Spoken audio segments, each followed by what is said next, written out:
दोस्तों, ये है दुनिया का वो मशहूर और ताकतवर मुल्क जिसको आज नॉर्थ कोरिया के नाम से जाना जाता है। इसका पूरा और असली नाम है Democratic People's Republic of North Korea. लेकिन ज़रा ठहरिए, नाम से बिल्कुल भी धोखा ना खाएं, क्योंकि इसके नाम में भले ही डेमोक्रेटिक हो रिपब्लिक हो, लेकिन ऐसा नहीं है, क्योंकि यहाँ पर सिर्फ और सिर्फ एक ही इंसान की चलती है और उस इंसान का नाम है किम जोंग उन। अभी सिर्फ इस इंसान की चलती है, लेकिन उससे पहले इस इंसान के बाप की चलती थी और उससे भी पहले इस इंसान के दादा की चलती थी। और इस तरह से मानो कि नॉर्थ कोरिया का लगभग पिछले 100 साल की तारीख तो ऐसे ही कंप्लीट हो जाती है। यहाँ पर यह बात भी ज़रूर याद रखिए कि यहाँ पर चलने का मतलब ये नहीं है कि जैसे बाकी मुल्कों में बाकी पॉलिटिशियंस की चलती है, बल्कि चलने का मतलब ये है कि ये लोग अपने मुल्क की आम जनता के लिए मानो एक गॉड बन चुके हों। और हैरानी की बात तो ये है कि जब बात वाकई असली गॉड की आती है या बाकी दुनिया के अलग अलग जो मशहूर और अहम रिलीजन्स हैं इनकी आती है, तो नॉर्थ कोरिया के हालात पूरे तरीके से उल्टे नजर आते हैं। खास तौर से आज की इस वीडियो में हम लोग इस्लाम की ही बात कर लेते हैं। वैसे तो हम जानते हैं कि आजकल दुनिया की जो पॉलिटिक्स के हालात हैं ऐसे हैं कि दुश्मन को दुश्मन 200 वाला जो रूल है, इसके तहत नॉर्थ कोरिया, रशिया और चाइना की तरह ही दुनिया के एक और मशहूर और अहम और ताकतवर मुस्लिम मुल्क मतलब कि ईरान भी काफ़ी करीब नज़र आ रहा है। हर गुजरते वक्त के साथ इनकी दोस्ती भी पक्की से पक्की होती जा रही है। मगर जहाँ तक मामला खुद नॉर्थ कोरिया के अंदर का है, तो हम कह सकते हैं कि शायद ये दुनिया का अहम और मशहूर मुल्कों में से एक वाहिद ऐसा मुल्क होगा कि जिसके बारे में ये कहा जा सकता है कि मानो यहाँ पर इस्लाम एक तरीके से बैन है। नमाज, रोज़ा, इन सब चीज़ों को परफॉर्म करना हो, ईद जैसे त्योहारों को सेलिब्रेट करना हो, ये सारी ही चीज़ें आप लोगों को कहीं पर नज़र नहीं आएंगी। आए भी कैसे? क्योंकि इन चीज़ों को करने के बाद इसका अंजाम क्या होगा ये हम लोग जाने या ना जाने, लेकिन वहाँ पर रहने वाली आबादी अच्छी तरह से जानती है। कुरान के जो इस्लाम की सबसे मुकद्दस और मेन किताब है, वो भी नॉर्थ कोरिया के अंदर अनऑफिशियली मानो बैन है। इसको अगर आप लोग पढ़ते हुए, सिखाते हुए या फिर इसकी तबलीग करते हुए देखे गए, तो आप लोगों को भी वही खतरनाक सजाएं दी जाएंगी कि जो यहाँ पर आम तौर पर बहुत सारी छोटी बड़ी चीज़ों के लिए दी जाती हैं। मतलब कि उम्र कैद की सज़ा, इसमें भी बुरे तरीके से टॉर्चर किया जाएगा, जुल्म-सितम किया जाएगा, और अगर ज़रा सा भी दिमाग बदला तो हाँ, सूली पर भी चढ़ा दिया जाएगा। क्योंकि यहाँ पर मौत की सज़ा छोटी छोटी चीज़ों के लिए भी आम बात है। बात सिर्फ कुरान तक ही ख़त्म नहीं हो जाती है, बल्कि कुरान के अलावा भी अगर आपके घर पर कोई भी इस्लामी लिटरेचर मिल जाता है या इस तरह का लिटरेचर किसी और रिलीजन से जुड़ा हुआ भी मिल जाता है और आप इसको पढ़ते हैं, बेचते हैं, छापते हैं, खरीदते हैं, इस तरह की कोई भी एक्टिविटी करते हैं, तो बहुत कम चांसेस हैं कि उम्र कैद की सज़ा और ज़्यादा चांसेस हैं कि मौत की सज़ा हो सकती है। आपको जानकर शायद हैरानी होगी कि इतना बड़ा मुल्क जिसकी आबादी भी अच्छी खासी है, वहाँ पर एक भी मस्जिद नहीं है और मस्जिद को बनाने की इजाज़त भी नहीं है। न सिर्फ मस्जिद ही बल्कि बाकी भी जो रिलीजन साइट्स होती हैं जैसा कि मंदिर, चर्च, इस तरह की चीज़ें वो भी यहाँ पर नहीं हैं। मुस्लिम दुनिया में नॉर्थ कोरिया का जो सबसे करीबी मुस्लिम मुल्क या कह सकते हैं कि जो सबसे पक्का दोस्त है मतलब कि ईरान, इसके इन्फ्लुएंस में 2013 में नॉर्थ कोरिया के अंदर पहली ऐसी मस्जिद स्टार्ट हुई जो दरअसल इन्हीं की एम्बेसी के अंदर थी और वहाँ पर इन्हीं के एम्बेसी के लोगों को नमाज अदा करने की इजाज़त थी। आज भी पूरे नॉर्थ कोरिया में वही इकलौती मस्जिद है कि जहाँ पर नमाज अदा की जाती है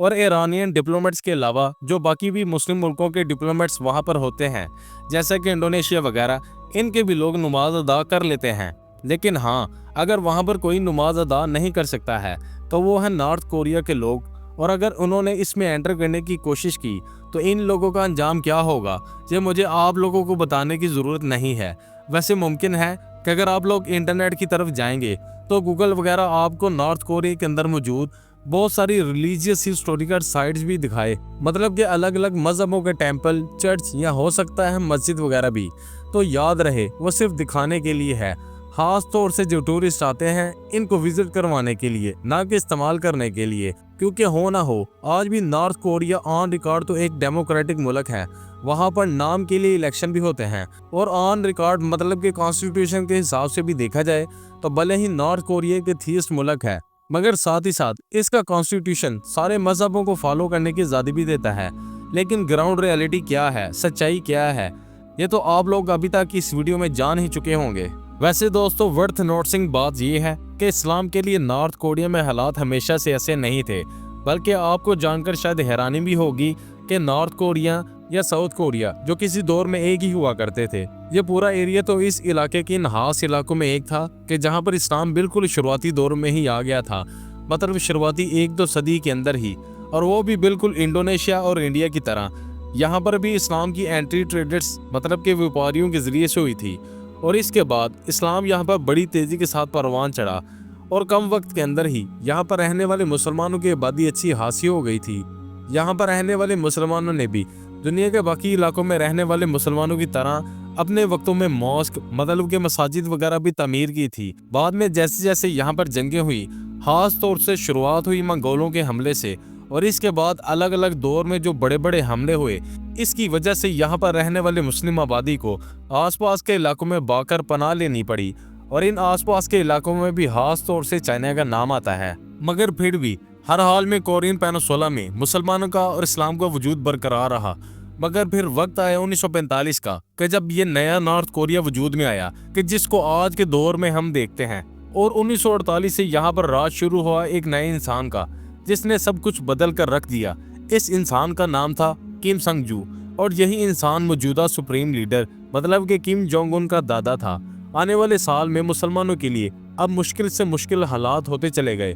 और मानो इस्लाम को फॉलो करना नॉर्थ कोरिया के अंदर इम्पॉसिबल हो गया। इस नई हुकूमत ने पुराने सारे कानूनों को बदल दिया, नए नए कानून लाए गए जिसके तहत अब नए नए आइडियोलॉजीज को यहाँ पर इंट्रोड्यूस करवाया गया। लोगों को जबरदस्ती इनका मजहब छुड़वाया गया, मतलब कि इनको एथीस्ट बनाया गया। मस्जिद हो, टेम्पल्स हो, चर्च हो, इस तरह की कोई भी रिलीजियस साइड हो, इसके अलावा कोई भी लिटरेचर हो, कोई भी ऐसी ऑर्गेनाइजेशन हो जहाँ से मजहब का प्रचार तबलीग हो सकती हो, मजहब की चीजें आगे बढ़ सकती हों, सभी पर कंट्रोल हासिल कर लिया गया। और बाद में धीरे धीरे माहौल के हिसाब से अपने आप को ही एक गॉड की तरह पेश किया। आज हालात ऐसे हैं कि लगभग कोरिया की 75% आबादी ऑफिशियली नो रिलीजन के सेक्शन में आती है, मतलब वो दुनिया के किसी भी रिलीजन को फॉलो करते ही नहीं। जबकि किम जोंग उन हो या उसके फादर हो या उसके दादा हो, उनकी जगह जगह पर आप लोगों को तस्वीरें मिल जाएंगी, उनके बड़े बड़े स्टैचू मिल जाएंगे, और इनको बिल्कुल वहाँ पर एक गॉड की तरह ट्रीट किया जाता है। नॉर्थ कोरिया के पिछले 60-70 साल की तारीख में